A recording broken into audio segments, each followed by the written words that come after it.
Good morning everyone, welcome back to my channel.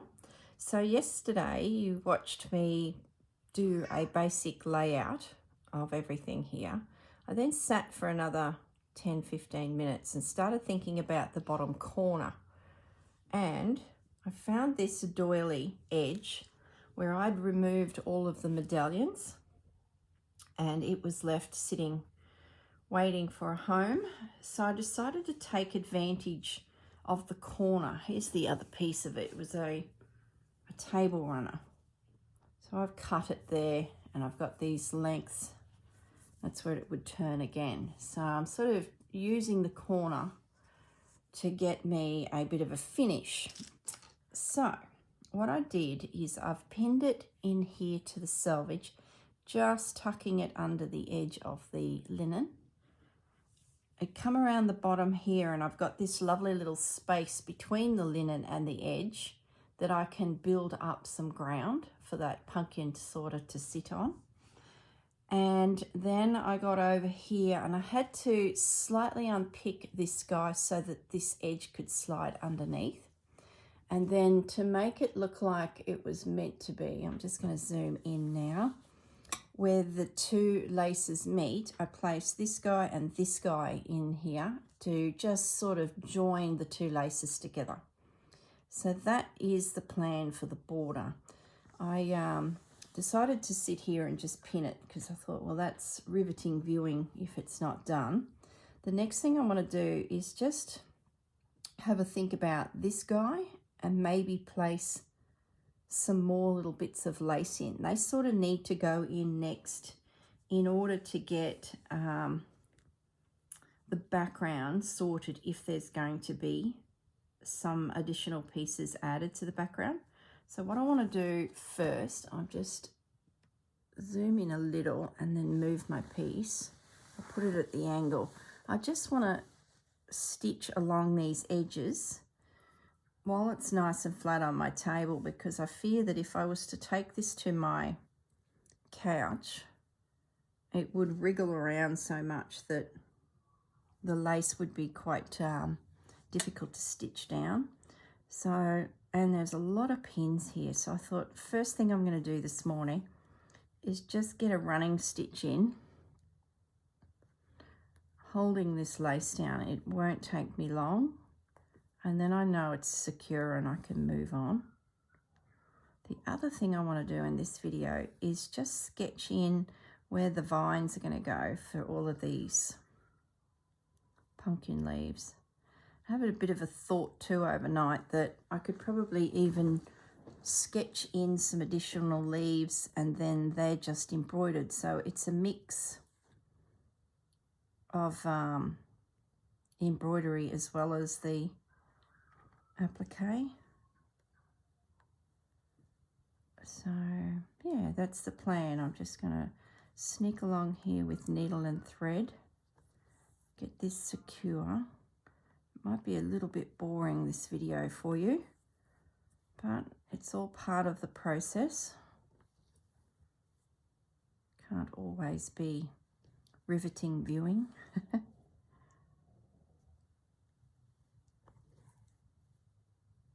Okay. Alrighty, that's looking good. I think that's, you want to have them close enough that it's actually going to hold the lace. But I will come back through with a second row. That'll really make sure that that lace is not going anywhere. And then once it's sort of, I've got a little bit more time, I will probably come back with a third row just to make sure it's not, you know, going to flap around and fall off. Not that it will, this should be plenty in itself, but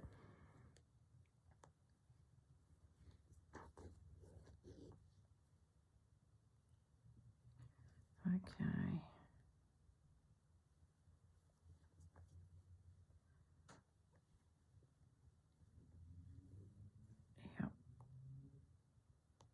You spend all that time pinning it, you sort of want to quickly stitch it down because it'd be a shame to have it all puckered up and, ow, there's a needle in the finger already.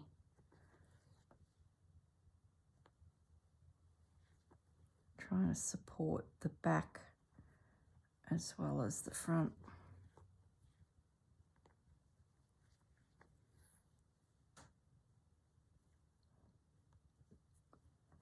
Okay, so this is the week we get a prompt. It's all very exciting. Wonder what that will be. Now that I've got the bottom edge of this piece pretty much completed in the way of design, a few of you have been asking what's going to happen in the middle. Well, I think this next prompt is probably going to answer that question, and my guess is it will just go random. It'll be like you're sitting at the bottom of a hill, you're looking up the hill, you necessarily can't see paths, you can't see rhyme or reason to things. It's a layered effect. I believe that's where this is going to go. I know I've got that peacock that I want to try and get into this piece. If we can't get it in, we can't get it in, but I'll be using him. I probably even would put him into my Roxy Journal of Stitchery Volume 1, the early books, because I know I've got spare pages. And I know then I could really go to town on him, because at the end of the day, he's not going to be peacock colours on this. So maybe I need to think about that, because imagine what I could do with peacock colours and beads and things like a true peacock would be. I don't know. It really depends on these prompts and how that sort of sets the rest of the piece up. It's nice knowing I got lots of ideas in my head, you know, fill ideas we'll call them. Just now scooting in over this flower. I might just bring my piece over because I feel like I'm reaching a little bit.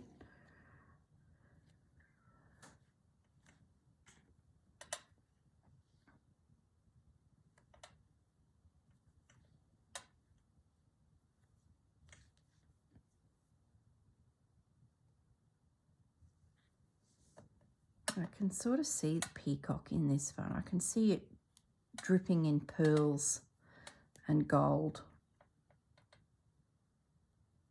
You know, a neutral toned peacock instead of the classic toned peacock. So, yeah, I guess we need to just see what these prompts are going to bring and how much space they're going to need. If there's small little elements, well then, you know, we've got peacock up our sleeve to bring some big chunky design pieces in. Okay, I'm right to the edge now. I'm just going to do a couple of stitches on this edge. I won't worry too much about the doilies that are just helping to disguise that we are, you know, joining two pieces of lace, because they're not crucial to holding it all together. Just need to get that to the underside.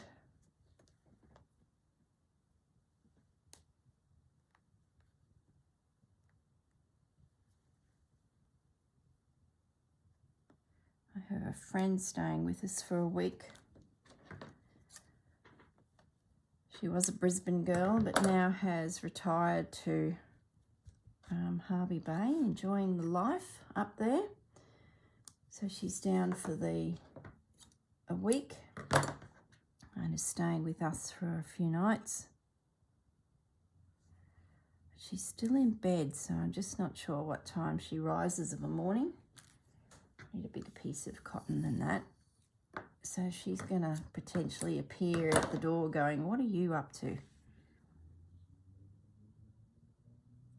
I'm a bit of an early girl, so I don't think we'll see her by the end of this video. All right, let's just get back down to this corner.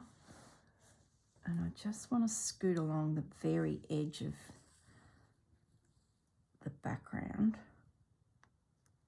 And I think that'll really feel like it's quite stable.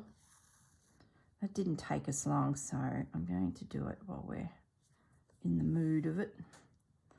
Then I'll spin the piece around and get that second side. It's not as long as this one. So I'll get that done as well.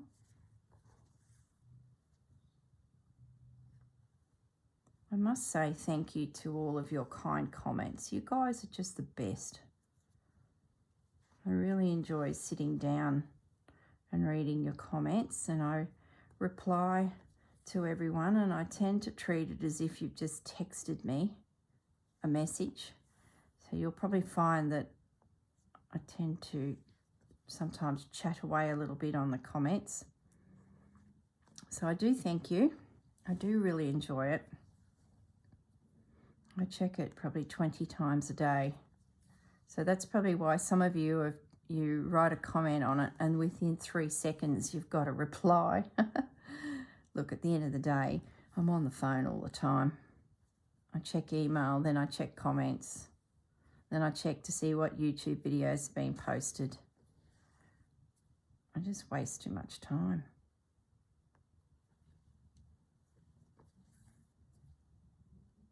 So I do appreciate all your comments. Okay, this is looking good. This will be really secure, so I'm happy.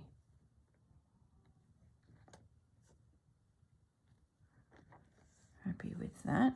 Let's bring that a little bit closer so I don't strain.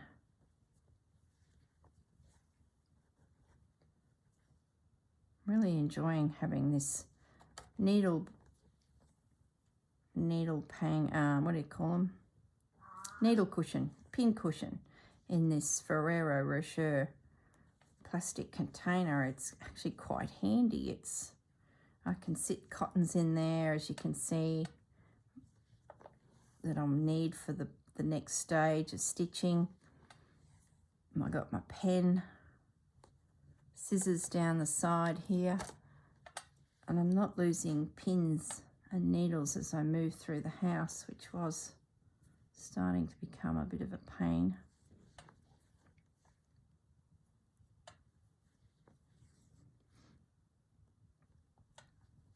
Okay, scooting along now.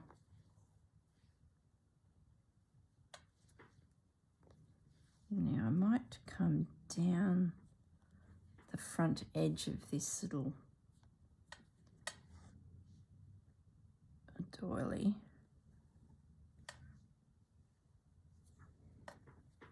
And that'll, I hope my ring clicking on that glass is not too annoying for you. It's funny how sound is a little bit different when you listen back or listen to other people's videos. It can be quite loud sometimes.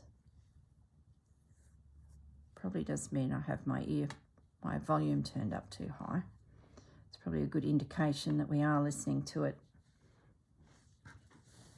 And we're probably doing damage to our ears.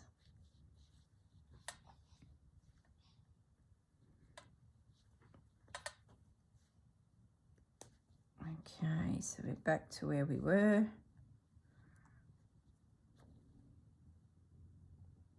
I might just put one line of stitch through this doily.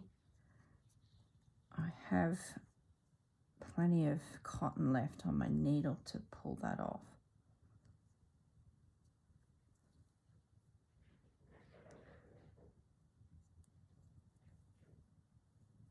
You guys are watching this video well and truly into the week, I believe. But for me, today is Friday. And not only have I got a guest staying for the week, but a friend of ours from Melbourne is up just for the night. His mum lives in Tingalpa, suburb of Brisbane. So he's visiting mum for the last couple of days. He's then going to stay with us for the night and then head off tomorrow on his way down south because his full work has to be down northern New South Wales by Monday. So we feel like we've got lots of exciting things happening at the moment. You can't even see what I'm doing. Well, that's not very exciting for you. Sorry, guys. So we've got 2 guests, technically, one for one night and one for a few nights.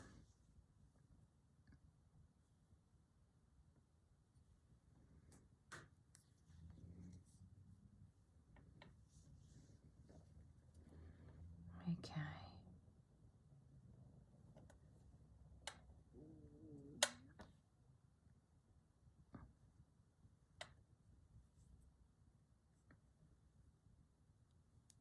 Running out of thread. Might be able to just get a couple stitches in. This is riveting viewing for you guys. But I know many of you have told me that because my videos are an hour, you switch me on and you're busy as well. So we're all stitching.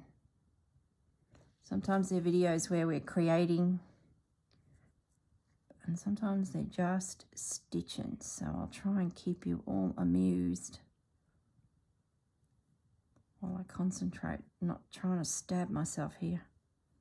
Goodness. I think I'm pushing it now, that's enough. So nice to include this old piece of crocheting down the bottom here. It'll give it a nice little finish, having this dingle-dangling going on. I wonder if while I'm here I stitch this. I may as well.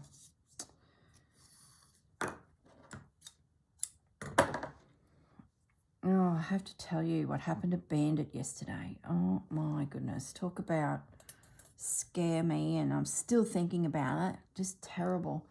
Down the back of our block, we're on an acre. And down the back of the block are existing gum trees, the big old girls from the previous owner, which was a farm. And this farm got divided up into a series of blocks. Well, they're all big rectangles, all right? That makes sense. We are probably about 3/4 of the way along the little cul-de-sac. And we're actually where the original farmhouse used to be. The farmer would drive in from the main road, which is not the road that we use today. We would have been his side boundary. So he would have driven right through the centre of all of our blocks to get to the back where his house was.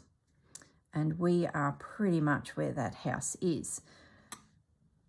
And because he accessed his property through the belly of it, and when the council allowed them to divide it all up, they put our access road on the side of the property so that the next farmer, who also did the same thing, divided them into 1 acre rectangles. So does that sort of make sense?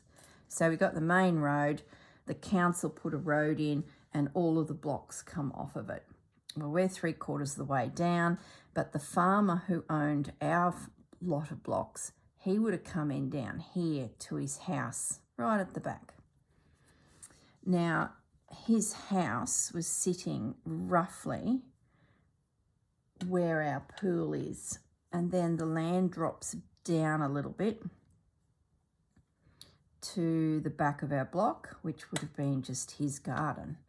And in that zone was a bit of a track where he would have driven, because he looks like he would have done a bit of a circle to sort of turn his vehicles around. And I know down in the back corner of our block, it was quite firm, as if there may have been a machinery shed there at some point, where he would have had a tractor and slasher and all those types of implements. Anyway, information that's not even relevant to the story. The thing is, there's all these big old gum trees, which, you know, can be problematic. If anyone knows the gum tree story, they tend to drop limbs and can be called widow makers, especially some varieties that shred limbs as part of their growth stages. And we've got quite a few of big old gum trees, and then I've just turfed where he would have driven. So I sort of do have a big garden bed where you can walk on grass right around it. A garden bed right along the back fence line of our property, which was his side property line. And then a random one over here to the side, and you'd walk back up to the house. So that's our rectangle, so to speak. Anyway, still not telling you what the hang is going on. I went out to hose the undercover area for our impending guests, and I could see Pepper was with me. She'd actually shot inside to clean the cat bowls, like she does. Anyway, I got the hose and I'm hosing off the picnic table and just, you know, tidying up. I'm thinking, where's Bandit? I can't, you know, and probably 3 minutes had gone by. My husband had been out there probably 10 minutes earlier doing a really big hose where he'd missed the table. So I shot out to quickly run the hose over that, make sure it wasn't dusty, kill any spiders that may be around, and still no Bandit. So probably only 3 minutes had passed, maybe 5. Gosh, I hope it was no longer because it makes me feel even worse. And I'm thinking, this is odd. Where is the boy? So I just happened to look up to the rear of the property and I thought, oh, I can see him. The bugger's down the back. Now, if you remember from previous videos, Pepper was escaping. She was digging under the fence. Not so much Bandit. When he was a puppy, he was. He had mud on his forehead and we just didn't click that he too was going under the fence. So we have solved that problem by putting in a sound barrier. So when they hear the sound that's triggered by their collar coming too close, they back away because they're like, oh, I can't go down there. But I didn't have the collar on Bandit. I haven't put it on for a few weeks because they've been good. And he was down along the back boundary fence. Now we're talking a pretty big garden bed.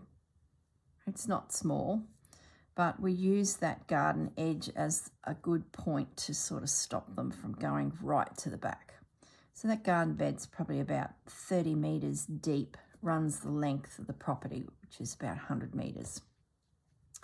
And there he is. I can see him. He's down around the big old gum trees. Now, these big old gum trees have vines that are constantly growing up. Like, we're talking, if they were to let loose, they would be in the canopy of the trees within a year and starting that process of strangling the tree just about.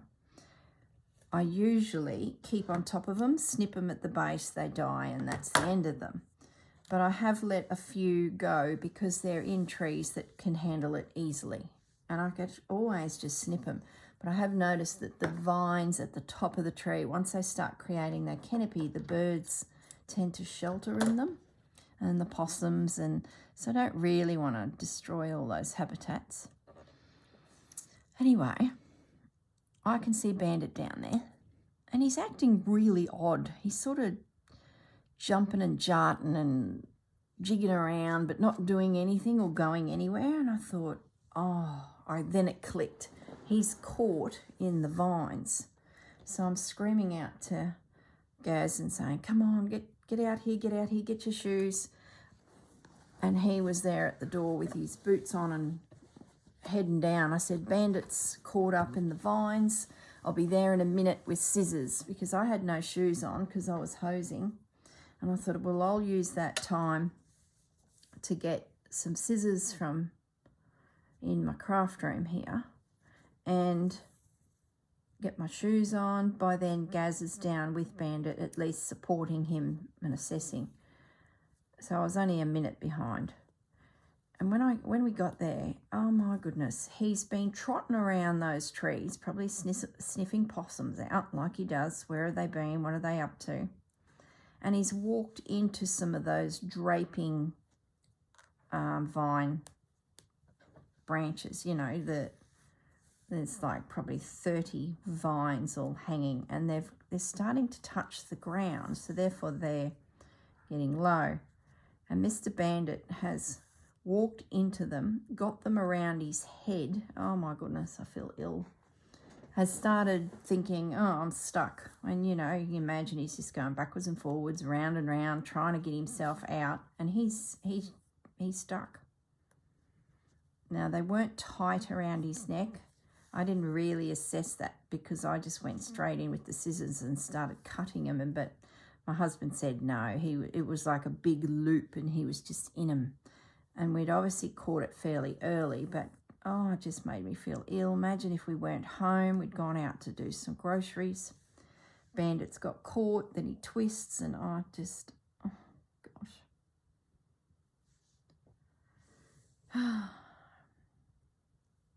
It just is scary, isn't it? How quickly they can get themselves into a pickle. You can't even see what I'm stitching. My goodness. Just whipping down this outer edge now. So I've been feeling ill all blooming night thinking about it. I sort of forget about it and then it comes straight back into my mind and it's like a flush of emotion. He come bounding up to the house, like dead set. It was like he had not experienced anything wrong. I was just about in tears. We were like, wow, you know. And he's like, what you doing, Mum? Great, you're here, let's play. Oh, he's such an imbecile. So today I'm going to do this video, and before the heat of the day sets in, I'm going to take my shears and a saw down there and I'm going to cut them back. So I'll either have a look at them and decide whether I cut them at the base and then that's the end of them, and then cut them above my head so that they're no longer dangling at doggy height, and then they'll just all die back and bits will drop off over the years. You know, there still will be quite a lot of shelter up there because the one that he's caught in has got quite a big canopy, but oh, I don't know. Oh, sorry, possums. They're like a rainforest vine, so they're a bit of a pest. But, you know, all plants have their place. And I even noticed they pop up here around the house. Even between the pavers, there'll be this little spindly plant grow. So I don't even know how that happens. So those seeds must be in the air, and because they do get a flower once a year. So there must be a very fine little seed that travels in the wind because they're up here around the house and constantly popping up around the base of trees. There's one in a gardenia that I have close to my craft room window here.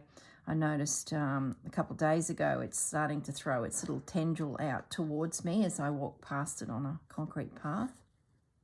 I pass it every morning as I go and let the dogs out of their area that they sleep in at night. So if you've watched some of the videos in the last week where Bandit had his play date with Bruce and Pepper was there and old Maddock, you'll sort of get a feel for what the backyard's like. The dogs were on these grassy areas where the old farmer would have driven. And you'll see, I think, in one of the videos, there's a pool pump and then a retaining wall, and the house and the pool are up above that, you know, about a metre in the air.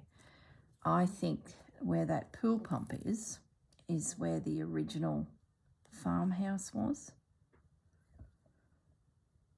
Seems logical the way the garden has sort of, I just followed the natural lay of the land. I didn't reinvent the wheel.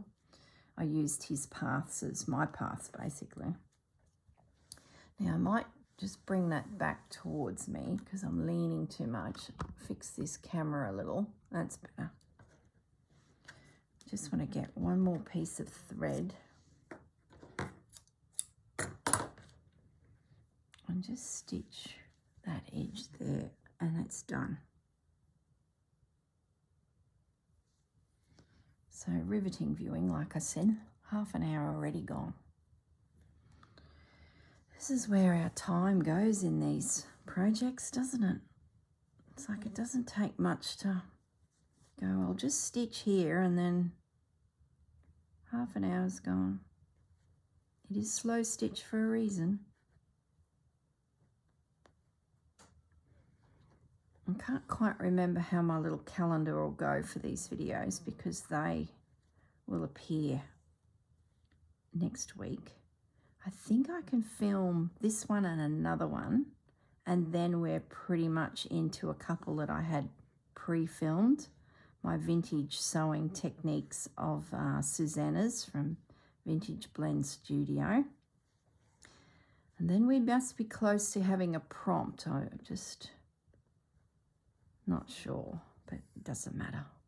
Whatever.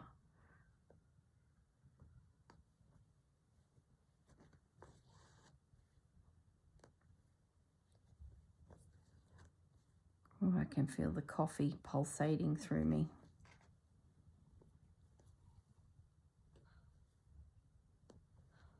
I can hear movement down the end of the house. Sounds like Sue is up and about.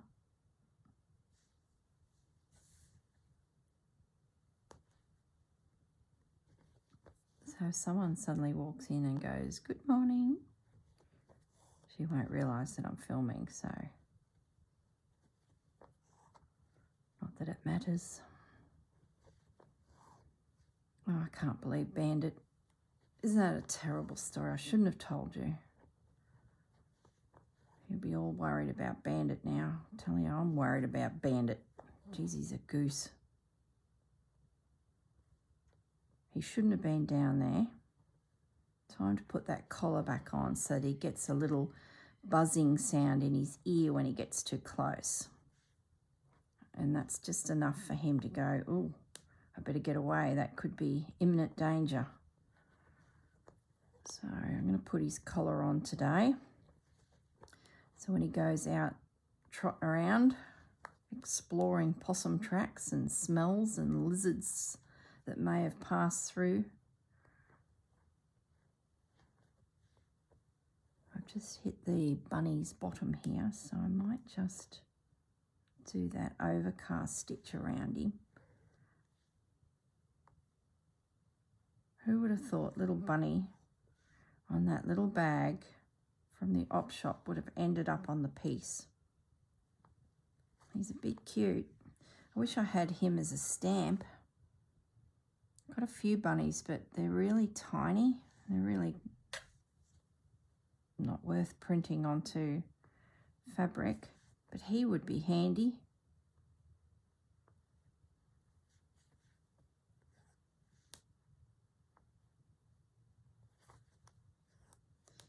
So I wonder what the next prompt will be.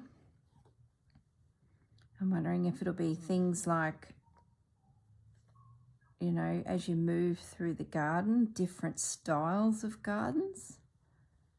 So we've done wildflowers, maybe it could be cottage garden, or I don't know, or are we going to get structures? I don't know, they've got us all guessing. Now you can see there that the edge of the crocheting here doesn't quite tuck in under here. That space I'm going to use to create ground. So it'll be a continuation of what we've done over the other side. I seriously could just take this piece on the cruise. There's hours and hours of work on this. Maybe I should just do that. Stop trying to reinvent the wheel and just keep working on the projects I've currently got. We were having a look at the internet packages to see how easy it would to upload a video, and it's not going to be easy. Having said that, when we get to cities, we can. So I think there's a distinct possibility that I can still get videos uploaded. It may not be every day, because there's days where it's sea and we're crossing the Pacific Ocean from Australia to New Zealand. What I did find is two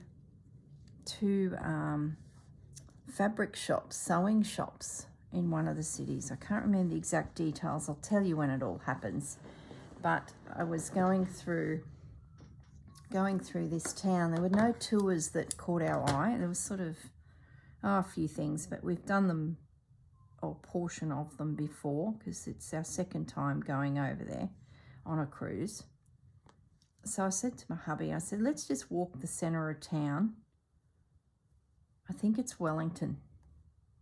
I don't think it's Christchurch. We are walking Christchurch, but it's such a pretty town that we sort of haven't planned anything. We'll just wander. There's just so much happening in Christchurch, we felt. Wellington, we sort of felt, was very similar throughout the streets. So we did spend a lot of time there walking, like all day, and we saw a lot of it. Plus we did a tour, and we sort of thought, oh, well, we'll try and find some distinct businesses to check out because we're going to walk it again. So I went looking for fabric shops, and I found two. I'm sure it's Wellington. I found two that are within a block of each other. And I also found near the port where we're coming in a bar that has a pinball parlour attached to it. And if you know my husband, he loves his pinball. He's got a few machines himself, so he's right into his pinball. This visitor coming from Melbourne is a pinball nutcase too. So the boys are going to be out playing the machines tonight. Anyway, I said to Gaz, oh, I found these two fabric sewing shops, stitching shops. One's really threads and things. And he's like, oh, you go all that way and you want to look at all that? I'm like, yes. So I thought, oh, okay, there's an indication that he's not too impressed with that idea. So I thought, oh, I wonder if there's some pinball parlours, because they're sort of popping up everywhere now. Collections of pinball machines, and bingo, I found one right near the port. So I said, oh, there's a beer garden with a pinball parlour attached. And he's like, is there? Oh, I'm so wicked. So the plan is, ladies, you can see where I'm heading. The plan is to go to the beer garden place, maybe get a spot of lunch. We won't feel like lunch. We're on a blooming cruise boat. We've been eating probably for 5 days straight prior to getting off. And I'm going to drop him there, and I'm going to hail a cab. Do they even hail cabs anymore? I'm going to order an Uber, and I'm going to head off to these two fabric/stitching shops and have a little look around.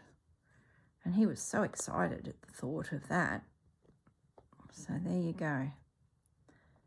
Give the hubby something to do. Keep him amused. And then off we go. He must think I'm a genius. Smart girl she is. All right, so that little guy is done. I think we need more of those types of little fellows just sitting in the background. Okay, so I need to...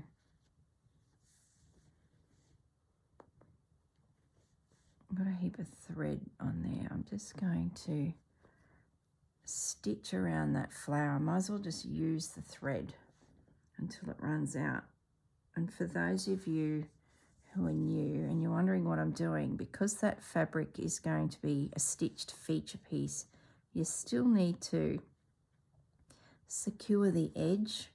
There is glue there holding it, but that's really just to stop it from fraying. A bit of wriggling would have it break away from that linen. So I go around and just overcast stitch it all down. I'll do that to the leaves as well. I'll find a dark green cotton, just sewing machine cotton, nice and fine. Stitch them down, and then I can come back with embroidery threads or wools and fiddle around with them a bit to create veins and, you know, make them a little bit more interesting. But before I can sort of get to that, I've got to get everything secure. Otherwise, it'll all start falling off and it'll be a mess.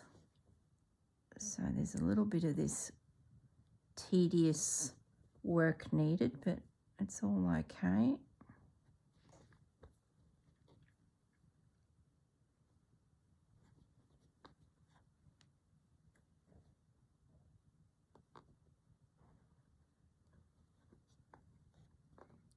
I'll just use this last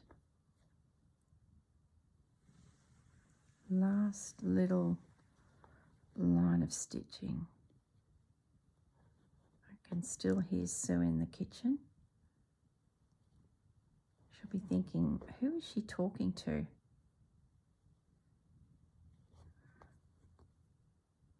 I don't think I mentioned though I'd probably do a video in the morning. Try and do one in the morning before the house wakes up, before I wake up. Hi, Sue, come on in. No, I've already told them that you may appear at the door. Say hello, Sue. Hello, how is everyone? Busy stitching. I could hear a little mouse in the kitchen, so I said to everyone that you were here and you may appear at the door.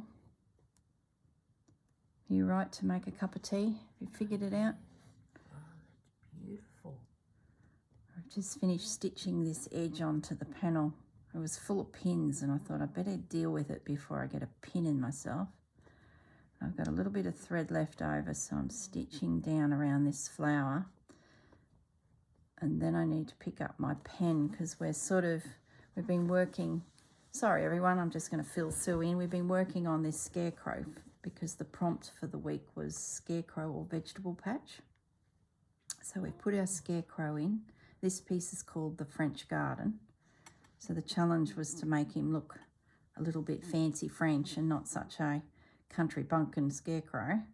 So we've put a bit of tatting in there instead of straw, just to make him a little bit elegant. And then we started working on making a pumpkin vine look elegant. Just going to spin that around so everyone's looking the right way. And then when I was up your way a couple of weeks ago, I got given this little guy. He was on a little drawstring bag that had been picked up at the Vinnies, so we cut him out. He's been added.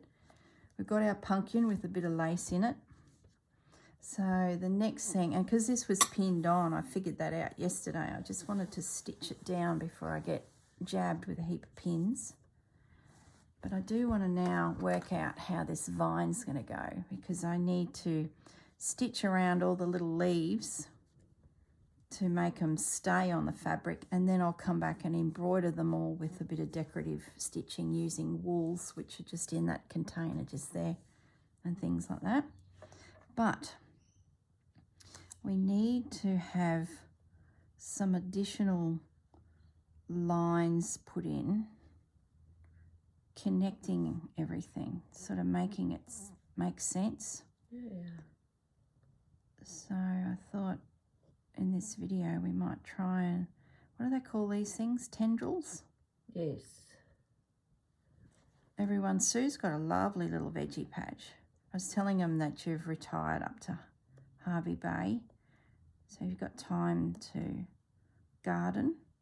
She's a real orchid girl too. Orchids are just going crazy up there at Hervey Bay. They're loving that climate. And then she's put in a bit of a veggie patch. With the help of Corrine. That's because I've got a farmer father, so I was able to answer some questions in the early days when she was planning her patch and what may be needed to get the soil. Oh look, I'm drawing a vine, guys. I've just told them about Bandit yesterday and how he got twisted in that bloody vine, and here I am drawing another vine. I see what I mean, guys, when I have these flashbacks of what happened. Oh my goodness, that bloomin' dog. He's beautiful. Yeah, he could have been a dead dog yesterday. Naughty boy. Trying to make it look like this vine is going down this stripe. So I'm just looking up at the camera to sort of see how I can make it look like it. And I'll probably couch. I'm feeling like that's not really a pumpkin vine. See how my curl is? I think it needs to be more like a pig's tail. I can iron this out later. I think it needs to be more like that from memory. On Dad's pumpkins is that sort of shape, not that. I think cucumbers Are a bit that way. Yeah. Yeah, I think I need to define that a little bit more pumpkin-like. Now, the other thing I was saying to them is I'm thinking I need to, just for a bit of interest, add in some leaves that I could embroider as well. So it could be a mix. Can you guys see? Let me just zoom in. See that vine, guys? That's not a vine. That's just a scroll. Let's try and draw in a bit of a pumpkin leaf here. They've sort of got this odd shape about them. So we could probably do a few of those. Bit of a pointy edge, and then they start getting that second point, but there's a bump on the way. Can you look? You can't even see what I just drew. Gosh, this is a dodgy job here. Let's try again. So it has a point, then it goes up to a little bit of a hump, then you get this second point. Is how I believe a pumpkin leaf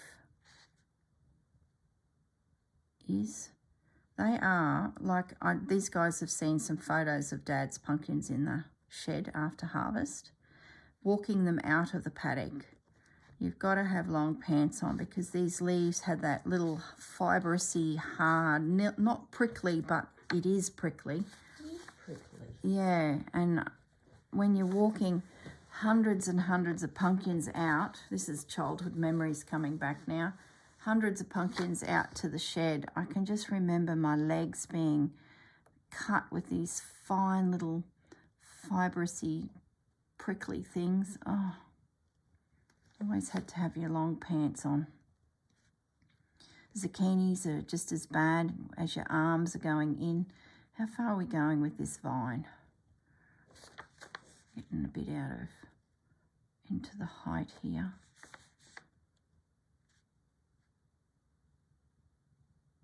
I should be getting a bit smaller too, so we can certainly,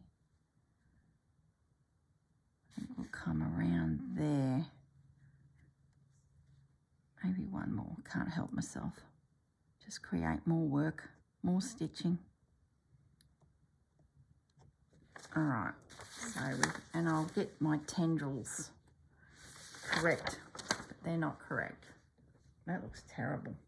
It's like a little piggy's tail. They're more of a twisted little tight curl. Yeah, and there's often 2 or 3 in there. Yeah, that's better. I've got to be a little bit tighter and a little bit more random with it. All right, so we've got some embroidered leaves now in amongst the applique leaves. This rose, so we're going to stitch all through it to enhance the colours of the rose like that. This one over here was a piece of fabric. It was an old pillar slip that had an image and then stitched through it. We've been working on this rose up here too. That's an old embroidery doily. And then that's fabric and stitches and beads laid into it. Just to sort of create, that's nearly a pumpkin leaf there too. All right, so what else do we need to do here? I think we just need to have a look at these snippets of lace and make sure we've got enough background elements in. I had this little piece left. Maybe we stitches into shot. Maybe that little guy could go there. I did want to use these little fellows left over, so I'll put them in the needle box. This piece here, I was considering, and I think the scissors I was using to free my dog from impending doom are out on a kitchen bench. I'm going to have to use this little guy. They're yellow handled scissors, Sue, or they're on the couch next to my spot last night. These are cutting okay. I just want to fussy cut this little guy out and see if he can be worked into it. I just feel like he might be able to be layered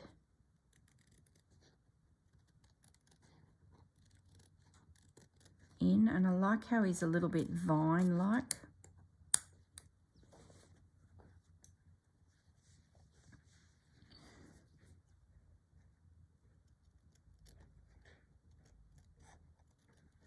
Oh, you found them good. These were the apparatuses I used to rescue my dog. Oh, goodness. See the craft room, girls. Doesn't it just come in handy? You just never know. I like how this has got a bit of a vine feel about it. So it sort of feels like it might fit down here. Look at all that cut work where they've embroidered it and then cut the fabric out to create like a lattice. Okay, let's see. Might need to come up so everyone can, whoops, sorry guys, gosh, you're getting a real run around today. Let's see, I sort of felt like it could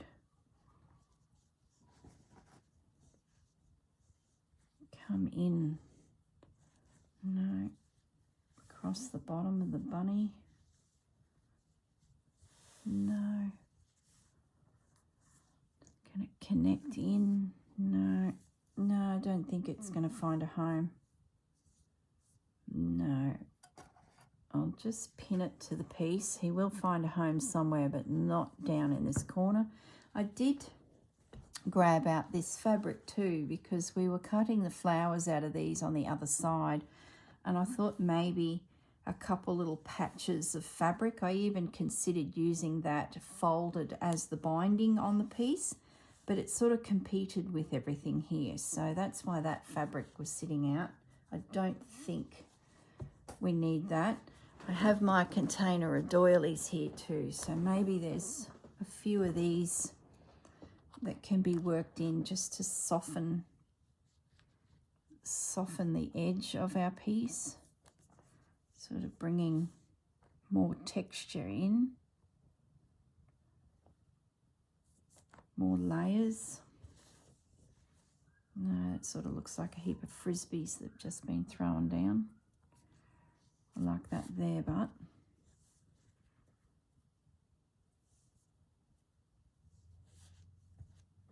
maybe there's some smaller ones in here. Yeah.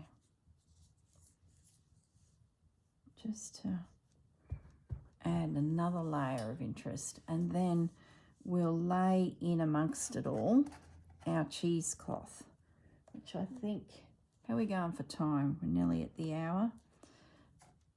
I won't lay the cheesecloth down now because it'll only get in the way of my needle and thread as I'm stitching around all these pumpkin leaves and flowers. That'll be the next video, but I might just grab it and have a quick look at it so you can see where I'm heading with it. Hang in there, guys. Okay, so we need the green. I think we used a bit of that colour and a bit of the pink. That'll be plenty. Actually, I think it was that colour. It wasn't as dark. So the plan is we will see over here, there's that bit of cheesecloth in. We'll lay a bit of it down just to start building up that this pumpkin is sitting in a field. Look, I said I wasn't going to do it, but I am. And then we can come back through after all this is stitched and start putting in some embroidered flowers, some beads and things like that. But that's another day, another video. I've got so much stitching to do here. I'm getting ahead of myself. But I think it'll work. I can always pop a few seed stitches through just to secure it all. There's a pin in under there. So that now gives the pumpkin a paddock to sit in. We can also bring a little bit of that green around Bunny's bottom there, just so he looks like he's sitting somewhere. But I might need to bring this doily down a little bit because it sort of came up a little bit too high, I think, for Bunny. So let's put this little morsel in here just so he's got a foundation to his bottom. And then just to soften it, we'll put a bit of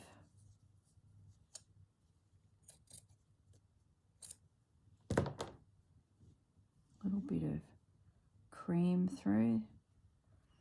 Just shows shadow, depth, lumps and bumps in the paddock. A little bit for Bunny.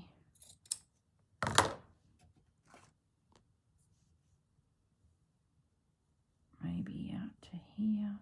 Probably not going to even be noticed because of that doily, but we know it's there. And then just because we're French, this is where my father would struggle, but with it not being realistic. He could understand there would be a ground cover there and it's greens and creams and things. But then when I'd pull out pink, we'd lose him. So it's all just add a little bit of pink in there just to tie in all those colours together. But my father would be like, there's no pink in my paddock.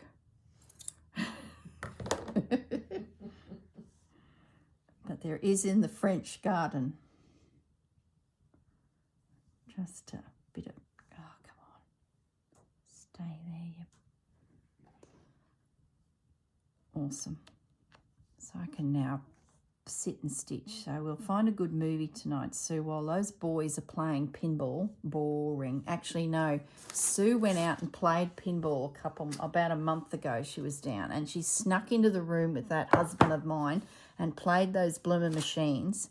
And I thought she'll come out like me and go, oh, it's not my thing. But she came out grinning from ear to ear, thoroughly enjoying it, reminiscing of her childhood days. I think I'll lead the boys to it. Yeah, I was so disappointed. I was like, no, you can't play with them. You've got to come and sit in the room with me and stitch. So, no, she's not allowed out there tonight. We're going to find a chick flick. And I'm going to do some stitching. Maybe we should set Sue up with a little project.